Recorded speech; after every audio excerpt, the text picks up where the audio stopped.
Hi everyone, Aaron here for Zollotech, and iOS 18 may finally get a redesign. We'll talk about iOS 17 sideloading and much more regarding iPhone, Mac, and more. This is your weekly Apple News update for the week of November 12th, 2023. Now, with iOS 17.1, Apple started to allow banks and credit cards to incorporate directly into Apple Wallet. In the UK, there are even now more ways for bank cards to actually show up. Apple updated a support document where you can view your bank balance and more, up to 10 different banks currently, from things such as Halifax, Barclays, First Direct, and more. Hopefully we get a larger rollout around the world. We've seen some of this in the United States with Discover Card, but right now we're seeing this sort of limited. So this is something I would like to see. It makes it much easier to see your account balances and more, but we'll have to wait for them to update that and banks to participate. Now, if you're a developer and a student, or you're an aspiring developer and looking to get into it, Apple announced their Swift Student Challenge for February 2024. They have this every year, and you'll see it says with new distinguished winner categories, introducing new Everyone Can Code resources to support educators in bringing app design and development to students. So this is something they announced. There's the new logo for the Swift Student Challenge.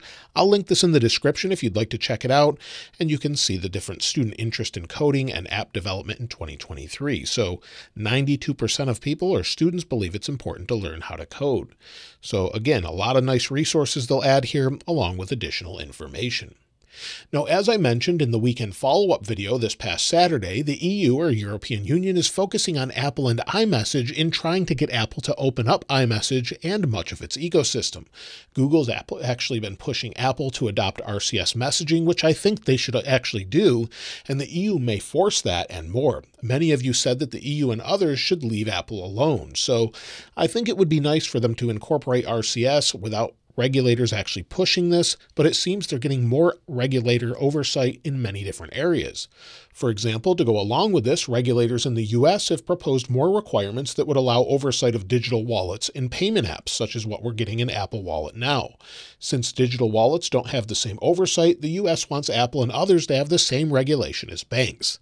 So if Apple actually makes this a bank, or maybe they add bank cards, there could be more regulation to go along with that. Now, along with the launch of the new 14 and 16-inch MacBook Pros that I did separate videos on, Apple will now let you fast charge your Mac up to 140 watts with an included USB-C to MagSafe cable, or you can buy a separate 240 watt cable as well. It's USB-C to USB-C, and they updated a support document here showing how you could charge that with a 140 watt adapter, including the MacBook Air. You'll see it there, the MacBook Pros, and more. 140 watt USB-C power adapter, USB-C to MagSafe 3 cable will give you 140 watt charging. So the included adapter, but that new USB-C cable. Maybe we'll see even faster charging in the future, but basically they'll deliver about 50% charge in 30 minutes or so. You can see that here. Now, if you want to charge your device, but you want more portable chargers, that's where today's sponsor comes in, Anker. This is the Anker Nano 20 watt charger, which I use all the time. I carry it along with me since it's so compact and small, along with their USB-C cables that can also handle up to 240 watts as well if you need some portable power. The Anker Nano Power Bank is something I also carry with me. It's a 30 watt charger, which has two-way fast charging. When you plug it into your device, it actually shows you on the display how long you have left as far as the battery capacity here as well. You'll see it there, 85%, and it's a 10,000 milliamp hour charger. And if you need something that's even more compact on the go, you can see this other charger here that has a built-in USB-C plug, again with a two-way charger here on the side, which can charge up to 22.5 watts as well. It has a 5,000 milliamp hour battery built in. They all come with Anker's Active Shield 2.0, and you can check out all of Anker's Nano lineup for 2023 with a link in the description below. Be sure to check it out if you're interested. Now, also this past week, we had the release of the new iMac. The new iMac actually has a headphone jack just like before, but apparently it's a high impedance headphone jack. That's something I missed, and if we scroll down, you'll see Apple updated their support document to state iMac introduced in 2023 actually has that feature built in. So if you have a new iMac with high impedance headphones, headphones, higher end headphones, you may be able to escape using a separate DAC to actually use that. So let me know if that's something you would use on an iMac or if you use it on any of the other devices as well. Now, with the introduction of the iPhone 15 Pro Max with titanium and different materials, apparently it costs up to 8% more to build than the iPhone 14 Pro Max, according to Counterpoint Research. It costs about $502 to build the base model 15 Pro Max with 256 gigabytes of storage. So with the titanium frame being the higher quality titanium that it is and much more, it's pretty expensive to build, so they're not making 3 times profit on this device as they have in the past. So that's something that they didn't raise prices on us to counter that. That's actually pretty nice of them and unusual for Apple typically as well. With the launch of the new A17 Pro processor in the iPhone 15 Pro and 15 Pro Max, Apple said more AAA games would be coming to the iPhone.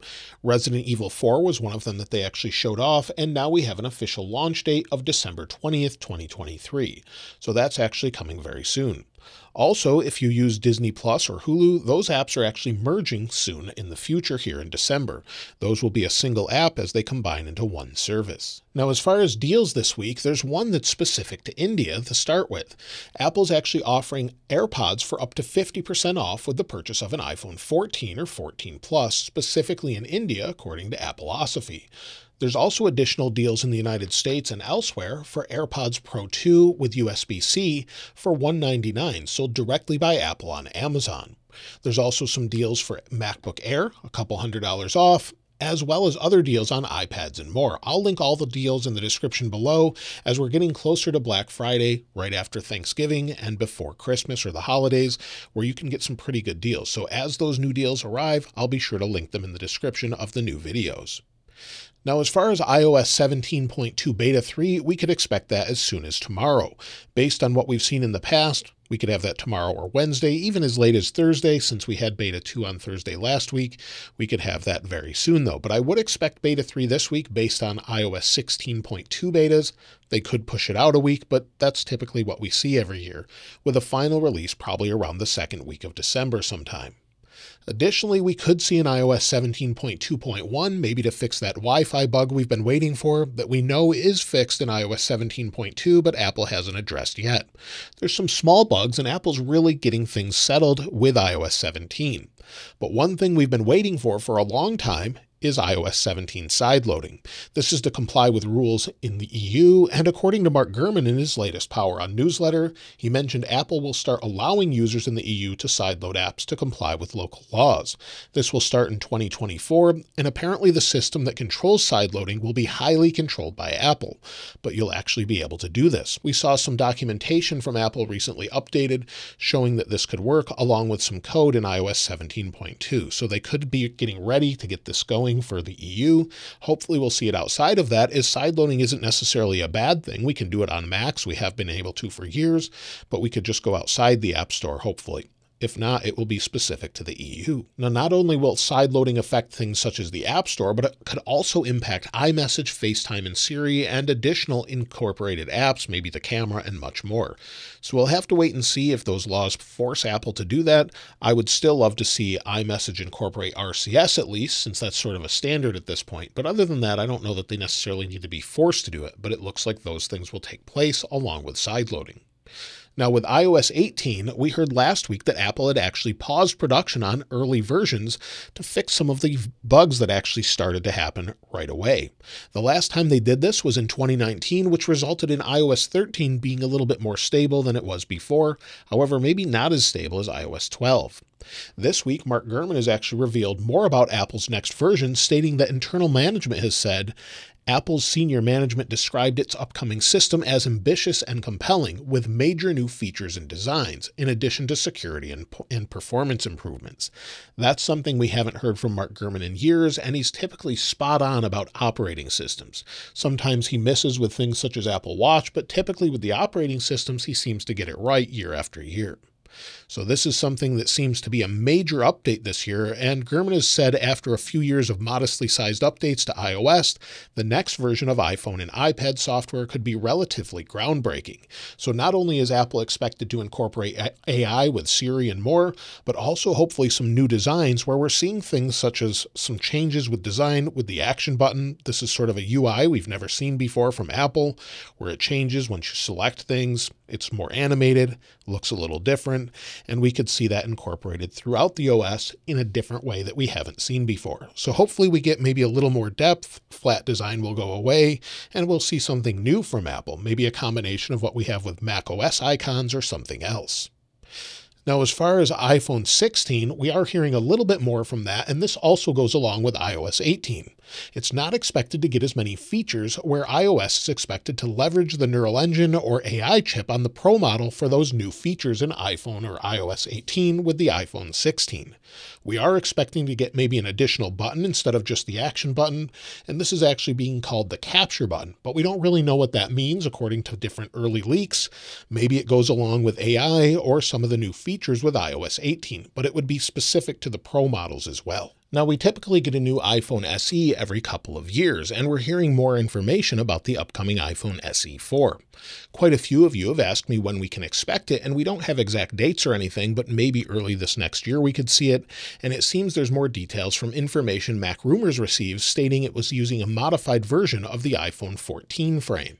So we would have a modified version of this with USB-C instead of Lightning. It would also be slightly lighter, and it's also said to feature an action button similar to the iPhone 15 Pro models. So it's odd to get the action button on the 15 Pro and then get them on the SE and not the regular 15. Maybe it'll be this year, maybe it'll be next year, but we don't really know. But it could be hinting at a 2024 release, or maybe not until 2025. We'll probably know more about that as we get closer to 2024. Now, when it comes to iPads, we're expecting major revisions next year. We're expecting an entire lineup revision, not just the iPad Pro, but every other iPad they currently make. And that makes sense since we haven't had a single iPad updated this year, and that's the first time since they were introduced. We heard a lot from Mark Gurman now, and now Ming Chi Kuo is also saying we're going to get all new iPads next year. The first model expected is a new iPad Air that would be the size of this iPad Pro, up to 12.9 inches. We could also get a 10.9-inch option as well, and they'll use the same LCD as the iPad Air, not the mini LED display that the current Pro models have. The iPads Pro are also expected to get an update, and instead of using micro LED like many of us have hoped, it looks like they're going to replace them with OLED displays. So they would get OLED displays, maybe be even thinner, maybe titanium to give them more rigidity. We haven't heard that, but since Apple's now working with titanium, maybe they'll do that in the Pro models. We're also said to get an 11-inch and 13-inch model with new keyboards as well, so we wouldn't be able to utilize what we already have. Also, we'd get a minor update to the iPad mini, along with them doing away with the 9th gen iPad and then just having the 10th and 11th gen iPad available now. So to get rid of this older design we've had since the iPad 2, completely going away, where we would now have just USB-C iPads that look similar to the Air, all squared off all the way up to the Pro models.